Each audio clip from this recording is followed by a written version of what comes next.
ဒီကတော့မားလေးမျိုးစကိုင်းမျိုးနေပြီးတော့မှာတော့ပျက်စီးမှုများပြပါတယ်လက်ရှိကျွန်တော်ယနေ့ချိန်ယူချိန်ထိပေါ့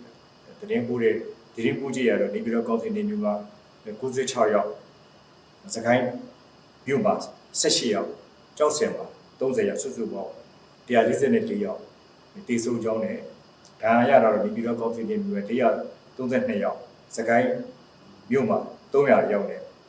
ကြောက်စင်မြို့မှာCC10အားလုံးပေါင်း932ယောက်ဒါရရှိတယ်လို့ကျွန်တော်သိရပါတယ်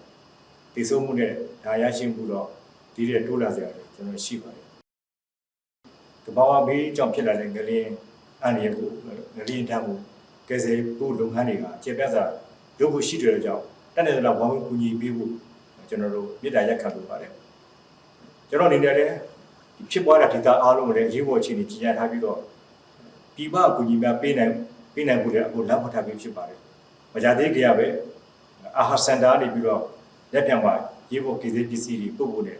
အိန္ဒိယနိုင်ငံလည်းလက်ပြန်မှာကိစ္စပစ္စည်းပို့ဖို့ကာလနာရှိတယ်လို့ဒါလည်းခွင့်ပြုထားပြီးဖြစ်ကြောင်းကျွန်တော်ပြောလိုပါတယ်